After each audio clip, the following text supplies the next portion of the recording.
Ya, Lukas 15. Sama-sama kita buka dalam Lukas 15.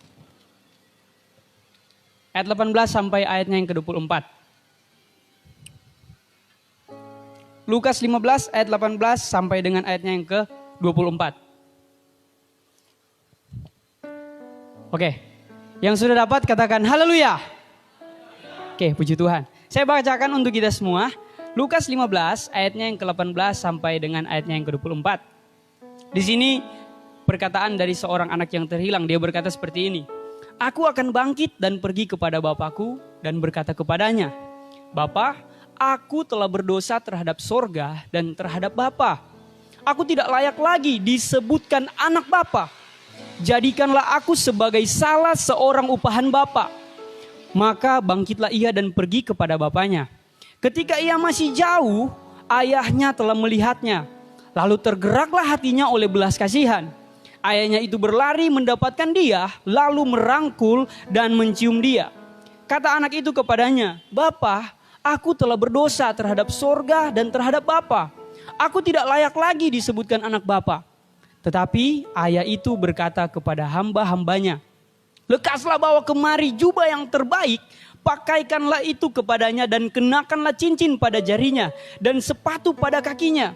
Dan ambillah anak lembu tambun itu, sembelihlah dia dan marilah kita makan dan bersuka cita. Sebab anakku ini telah mati dan menjadi hidup kembali. Ia telah hilang dan didapat kembali. Maka mulailah mereka bersukaria. Kalau kita perhatikan cerita ini diawali dengan satu kejadian yang luar biasa. Di mana ada seorang anak yang meminta bagiannya kepada bapa. Dia bilang, Bapak, berikanlah bagianku, berikanlah hakku. Singkat cerita dia pergi menjauh dari Bapa. Dia habiskan semuanya sampai dia ada di posisi yang sangat melarat. Buruk sekali keadaannya. Dia berada dalam posisi di mana mau makan makanan yang diperuntukkan kepada babi. Itu pun tidak diizinkan oleh tuannya, oleh bosnya, di mana tempat dia bekerja. Sampai dia teringat, di titik itu titik terendah dalam kehidupan anak ini. Di titik itu dia teringat kepada Bapa. Terlalu banyak orang-orang upahan Bapakku yang di rumah itu melimpah-limpah. Tapi aku di sini, untuk makan saja, makan makanan yang diperuntukkan kepada babi ini saya tidak diizinkan. Dia mulai katakan, aku mau kembali. Dan aku mau berkata, biarkan aku menjadi orang upahan Bapa.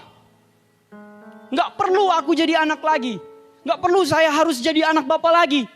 Jadi orang upahan Bapa saja, aku sudah bersyukur. Saya sudah sangat bersyukur. Namun dalam perjalanannya, waktu dia masih jauh, Bapa melihat dia. Ketika Bapa melihat dia, Bapa tidak cuek, Bapa tidak diam, tapi Bapa berlari. Berlari untuk apa? Anak tidak tahu diri. No. Berlari, memeluk, mencium dia. Dia berkata, Bapa, aku berdosa Bapa terhadap sorga, terhadap Bapa. Aku mau jadi orang upahan Bapa. Diam. Kamu adalah anakku. Itu yang Bapak katakan.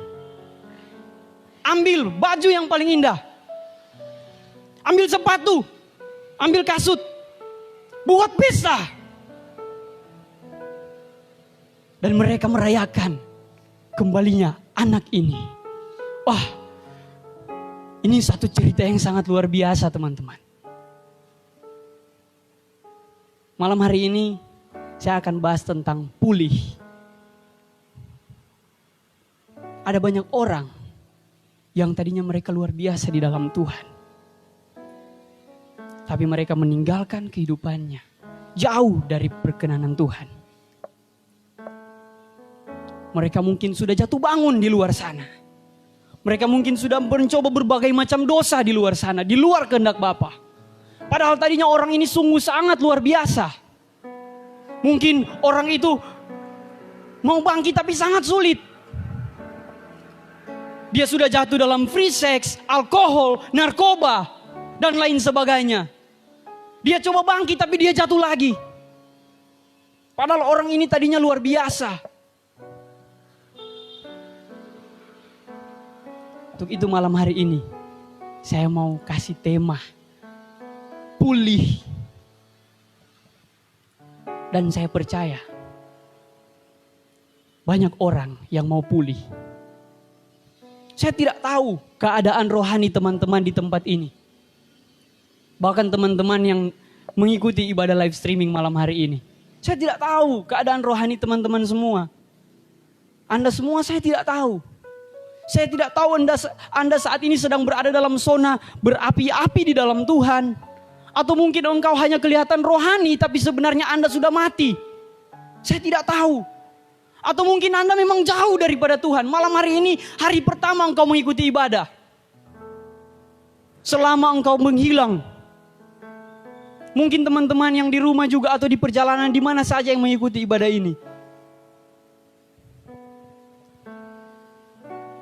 Firman Tuhan malam hari ini saya percaya akan memulihkan engkau. Apa yang anak ini lakukan? Sehingga dia pulih. Baik status sebagai anak dia pulih. Baik harta dia pulih. Padahal dia sudah memboroskan semuanya. Dengan kata yang paling sederhana, dia tetap dianggap anak oleh Tuhan. Hal-hal yang hebat yang dia pernah miliki, Tuhan berikan kembali kepada orang tersebut. Itu pulih. Ada banyak orang ketika mereka jauh daripada Tuhan, Tuhan izinkan sesuatu hal yang membuat mereka sangat menderita sehingga mereka sadar. Tapi ada orang-orang juga yang karena perkenanan Tuhan, mereka menderita. Atas izin Tuhan, atas ujian Tuhan. Yusuf. Tapi saya mau lebih fokus kepada orang-orang yang tadinya berkenan kepada Tuhan, namun mereka jauh. Yang tadinya mereka luar biasa dengan Tuhan, namun mereka menjadi orang yang lemah. Menjadi orang yang mudah jatuh. Yang tadinya mereka kalau mau doa, oke, on fire. Kalau mau pelayanan, oke, on fire. Doa pribadi di rumah, khususkan waktu yang terbaik untuk Tuhan. Tapi tiba-tiba mereka jauh dari Tuhan. Sama seperti anak ini. Apa rahasia anak ini bisa pulih? Atau saya mau berkata, maukah Anda pulih malam hari ini? Bukan saya yang memulihkan, tapi firman Tuhan yang saya percaya akan memulihkan teman-teman, bahkan kita semua. Apa langkah anak ini? Yang pertama, simpel sekali. Dia menyadari kesalahannya. Yang pertama sekali lagi, dia menyadari kesalahannya. Aku telah berdosa terhadap sorga dan terhadap Bapa. Itu yang pertama. Mungkin mulai ada orang yang sadar, aduh tadi malam kita baru habis ciuman. Iya toh, bibir-bibir. Tadi malam kita baru habis lakukan hal yang enak-enak dengan pacar. Apalagi di sini rata-rata 17 tahun ke atas. Rata-rata. Aduh, saya baru nonton video porno. Teman-teman yang luar biasa dalam Tuhan. Mungkin Anda mulai sadar, aduh Tuhan saya sudah salah Tuhan.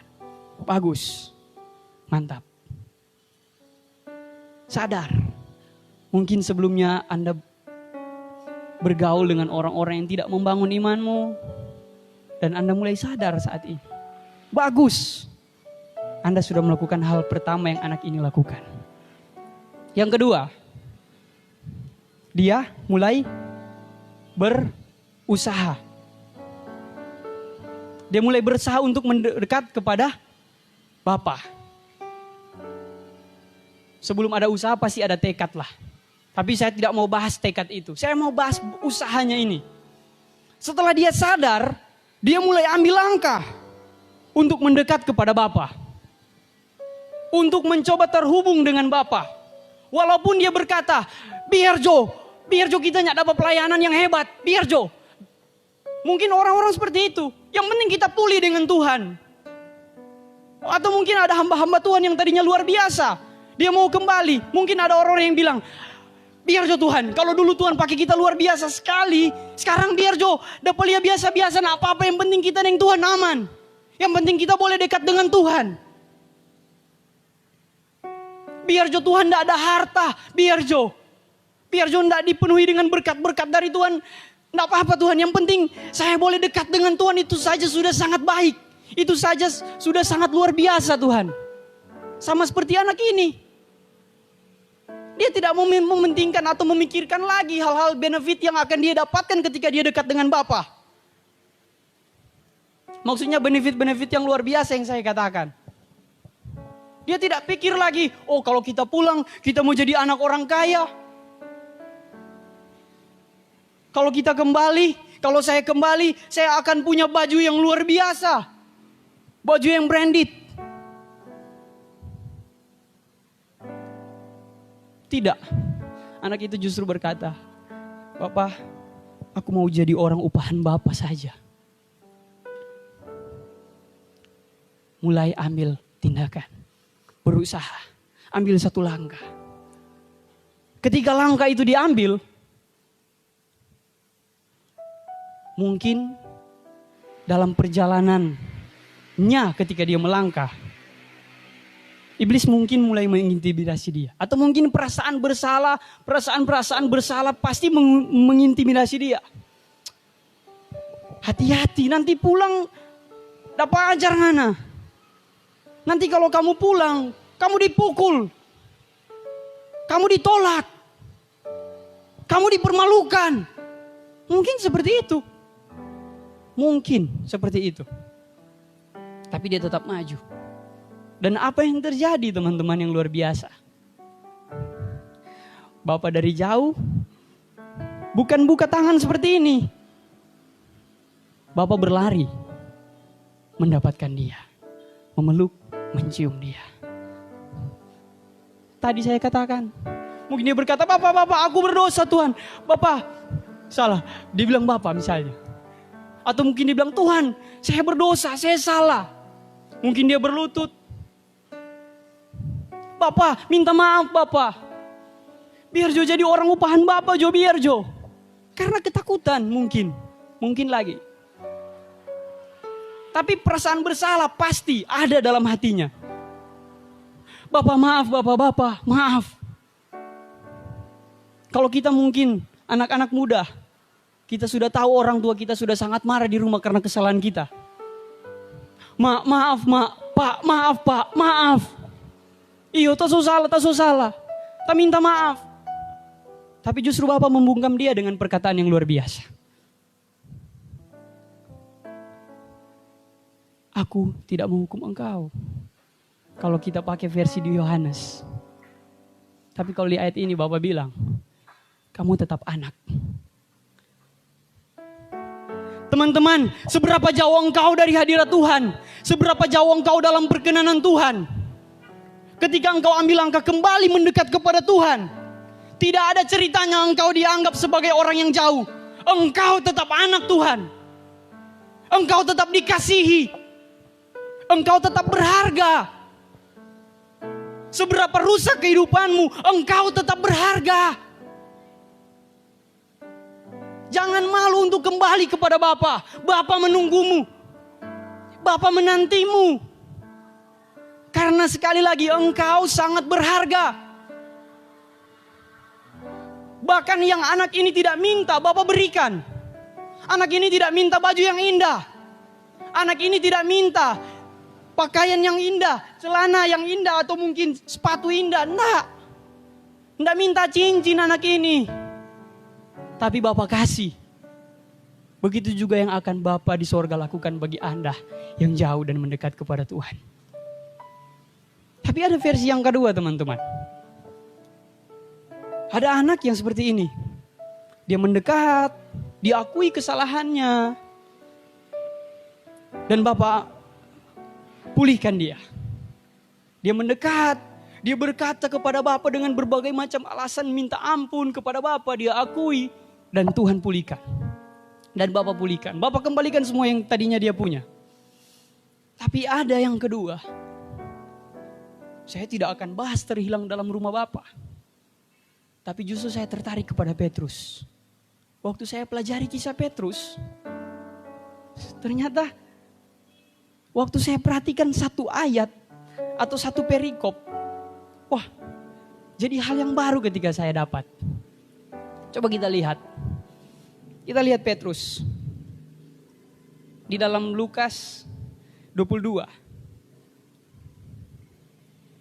Ayat 54 sampai 62. Lukas 22 ayat 54 sampai 62.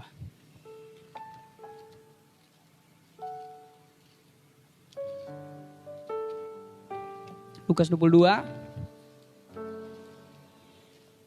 ayat 54 sampai dengan ayatnya yang ke 62. Saya bacakan untuk kita semua. Teman-teman, saya mohon tetap terhubung, jangan ada yang online, jangan ada yang sosmed, jangan ada, fokus, karena saya percaya ketika teman-teman fokus, firman Tuhan pasti akan mengubahkan teman-teman. Lukas 22 ayat 54 sampai 62. Saya bacakan. Teman-teman fokus saja. Lalu Yesus ditangkap dan dibawa dari tempat itu. Ia digiring ke rumah imam besar dan Petrus mengikut dari jauh. Di tengah-tengah halaman rumah itu, orang memasang api dan mereka duduk mengelilinginya. Petrus juga duduk di tengah-tengah mereka. Seorang hamba perempuan melihat dia duduk dekat api. Ia mengamat-amatinya lalu berkata, juga orang ini bersama-sama dengan dia. Tetapi Petrus menyangkal, katanya, bukan, aku tidak kenal dia. Tidak berapa lama kemudian seorang lain melihat dia lalu berkata, engkau juga seorang dari mereka. Tetapi Petrus berkata, bukan, aku tidak. Dan kira-kira sejam kemudian seorang lain berkata dengan tegas, sungguh orang ini juga bersama-sama dengan dia atau Yesus. Sebab ia juga orang Galilea. Tetapi Petrus berkata, bukan, aku tidak tahu apa yang kau katakan. Seketika itu juga sementara ia berkata, berkokoklah ayam. Lalu berpalinglah Tuhan memandang Petrus. Maka teringatlah Petrus bahwa Tuhan telah berkata kepadanya, sebelum ayam berkokok pada hari ini, engkau telah 3 kali menyangkal aku. Lalu ia pergi keluar dan menangis dengan sedihnya. Kalau teman-teman cuma baca sepintas mungkin, ini ayat yang biasa. Ini ayat yang sudah sering saya dengar. Tapi kalau kita perhatikan ceritanya sungguh luar biasa. Di mana Petrus yang tadinya on fire.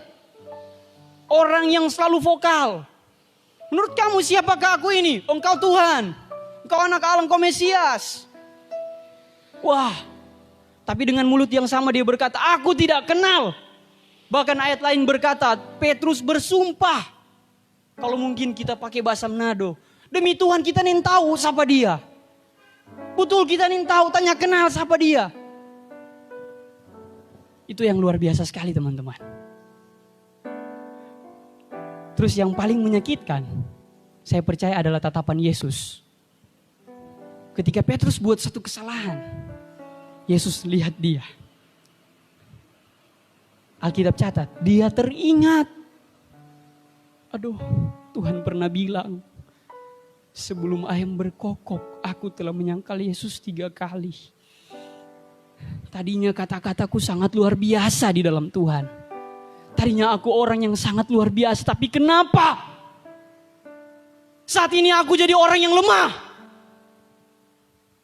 Dia menangis, dia sadar. Petrus mau klarifikasi, Tuhan jauh, Tuhan ditangkap. Petrus bimbang.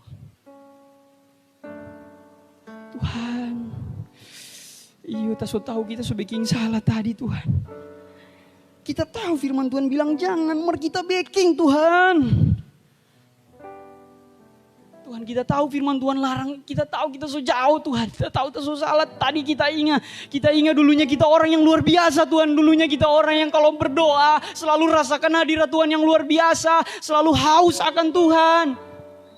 Tapi sekarang kita dijatuhkan oleh satu hal yang kecil. Lihat yang terjadi setelah itu. Kalau kita perhatikan, Yohanes 21 ayat 2 dan 3.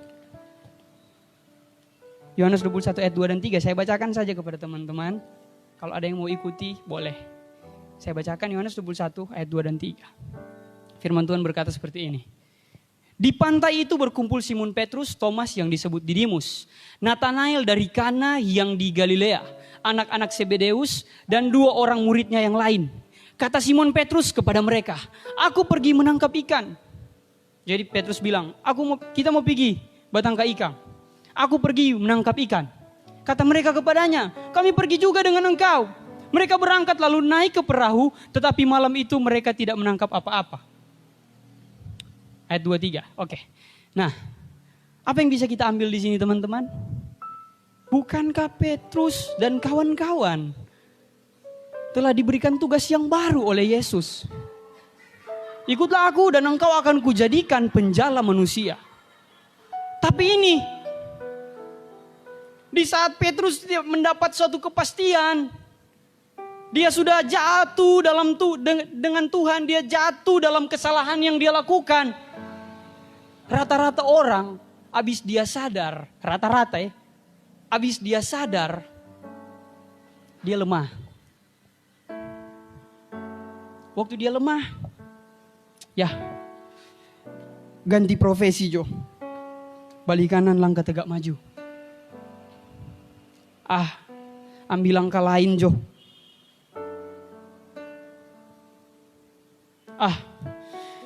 Iya tadi kita punya visi yang luar biasa, tapi ganti. Padahal Tuhan dengan jelas berkata kepada Petrus, engkau akan kujadikan penjala manusia, bukan penjala ikan. Tapi di saat hatinya kosong tanpa Yesus, aku akan pergi menangkap ikan. Petrus, kita ikut. Oke, semakin banyak yang lemah. Murid-murid yang lain mengikuti juga dia. Dan mereka semua lemah. Petrus dan kita jurang. Tapi lihat. Ketika mereka kembali. Saya skip ceritanya. Yesus menunggu. Ketika Petrus melihat Yesus. Apa yang dia lakukan? Dia berenang. Padahal jaraknya sudah dekat. Murid-murid yang lain mereka di atas perahu tapi dia berenang. Artinya dia mau cepat-cepat sampai bertemu dengan Yesus. Tapi ternyata yang paling menarik yang saya katakan tadi, saya dapat hal yang baru. Petrus tidak minta maaf. Apakah ada perkataan, Tuhan saya minta maaf Tuhan? Tidak ada. Petrus tidak bilang seperti anak tadi. Aku telah berdosa terhadap Tuhan. Tuhan minta maaf. Saya jadi bertanya, kenapa Petrus tidak minta maaf? Padahal dia punya semangat yang tinggi sekali mendekat kepada Yesus. Tapi kenapa dia tidak bereskan? Ternyata ada juga kategori orang-orang seperti ini. Orang-orang yang hatinya telah tertutup. Tapi dia masih punya semangat untuk mendekat kepada Tuhan. Tapi mungkin dia malu mengakuinya. Mungkin dia rasa berat. Sehingga dia tidak minta maaf. Tapi lewat tindakannya menunjukkan bahwa dia benar-benar butuh Yesus sebenarnya. Dan lihat apa yang Tuhan lakukan. Yohanes 21 kalau kita baca ayat-ayat selanjutnya. Yesus yang membuka percakapan. Petrus, do you love me? Apakah engkau mengasihi aku? Tuhan yang buka percakapan. Di saat dia tidak tahu, saya sudah jauh, tapi saya mau dekat dengan Tuhan, tapi saya malu. Malam hari ini Tuhan berkata kepadamu, Tuhan yang datang duluan. Apakah engkau mengasihi aku? Ini yang Yesus katakan. Do you love me? Apakah engkau mengasihiku? 3 kali Yesus bertanya. Yang terakhir Petrus katakan, Tuhan engkau tahu hatiku. Artinya Petrus katakan engkau tahu hatiku. Artinya dia mau secara tidak langsung dia mau katakan sebenarnya dia mengasihi Tuhan. Tapi mungkin dia tidak mampu karena perasaan bersalah yang sangat besar. Dia mau berkata Tuhan kita so salah Tuhan. Tapi pada saat itu Tuhan berkata, apakah engkau mengasihi aku? Bahkan yang lebih luar biasanya, Yesus bilang, ikutlah aku. Malam hari ini, kalau mungkin engkau ada orang-orang yang sama seperti anak tadi, anak yang terhilang, engkau mungkin minta ampun. Tapi ada orang-orang yang mungkin sulit untuk mengatakan itu kepada Tuhan. Malam hari ini Tuhan berkata, apakah engkau mengasihi aku? Gembalakanlah domba-dombaku. Kembalilah, melayanilah Tuhan secara luar biasa. Kembalilah kepada kerohanianmu yang luar biasa seperti dulu. Kembalilah pada panggilan awalmu yang kupercayakan kepadamu. Itu yang Tuhan mau katakan kepada kita. Kepada orang-orang yang sudah lemah. Ikutlah aku. Dan kita lihat, Petrus menjadi orang yang sangat luar biasa. Teman-teman, malam hari ini sungguh luar biasa. Tuhan begitu sangat mengasihi kita. Tuhan mengasihi saya. Saya pernah berada di titik di mana saya jatuh. Saya sadar itu sangat salah. Saya sadar itu sangat memalukan. Saya sadar. Tapi hal yang luar biasa, dari pengalaman itu, saya bangkit. Kembali. Walaupun berat. Walaupun malu. Mungkin ada banyak orang yang saat ini sudah jauh dari Tuhan. Dan mungkin Tuhan izinkan hal-hal yang akhirnya rusak semua. Rusak semua cita-cita ke depan yang tadinya Tuhan taruh dalam kehidupan kita. Rusak semua visi yang hebat. Kabur, blur. Kita tidak tahu lagi mau perbaiki dan mulai dari mana ini. Mau kembali, sudah terlalu jauh saya pergi. Mau jadi orang yang luar biasa lagi. Tekanan begitu sulit. Hati terasa berat untuk bangkit. Apa yang harus saya lakukan untuk saya bisa kembali menjadi luar biasa seperti dulu? Perbaiki hubunganmu dengan Tuhan. Cuma itu. Perbaiki hubunganmu dengan Tuhan. Maka engkau akan menjadi orang yang dipulihkan. Jangan dulu berpikir, bagaimana supaya ini bisa kembali, supaya ini bisa kembali, supaya ini bisa kembali. Pikir dulu bagaimana supaya saya dan Tuhan bisa kembali connect. Bagaimana saya supaya bisa berkenan kembali kepada Tuhan. Mulailah ambil tempat di dalam hadirat Tuhan. Mulailah berdoa. Mulailah datang. Petrus sekalipun dia tidak minta maaf. Bukan berarti saya katakan kita tidak usah minta maaf ya teman-teman. Tapi Tuhan tahu hatinya. Tuhan tahu dia sangat mengasihi Yesus. Itu sebabnya Tuhan membuka percakapan dengan dia. Dengan bahasa lain seperti Tuhan mau berkata, aku tahu engkau mengasihiku. Untuk itu ikut aku. Jangan lagi jadi penjala ikan. Engkau adalah penjala manusia. Engkau adalah orang yang hebat. Engkau akan mencapai promosi demi promosi yang kujanjikan. Jangan lagi hidup asal-asalan. Kembali lagi kepada prioritas utamamu. Engkau akan jadi orang yang hebat. Wah. Mari kita bangkit berdiri. Saya undang pemain musik.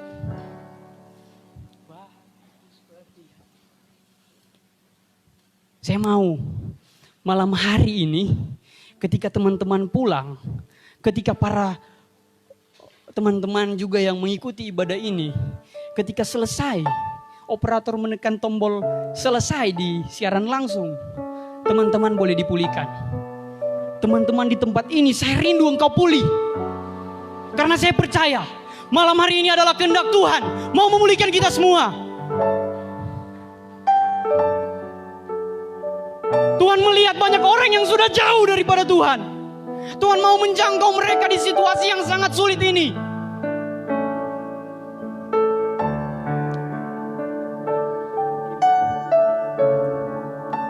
Renungkan kesalahanmu kalau engkau salah. Datang kepada Tuhan. Saya percaya engkau akan dipulihkan dalam nama Yesus. Saya percaya ketika engkau pulang, api yang luar biasa itu akan kembali dalam kehidupanmu. Promosi demi promosi yang tadinya Tuhan janjikan akan kembali engkau dapatkan. Ingat, engkau orang hebat. Kita semua orang hebat. Kita punya visi yang besar yang Tuhan janjikan. Jangan malu, ambil langkah. Terima kasih Tuhan. Dengan lembut saja, ubah hatiku seperti hatimu. Ubah hatiku seperti hatimu. Yes Lord.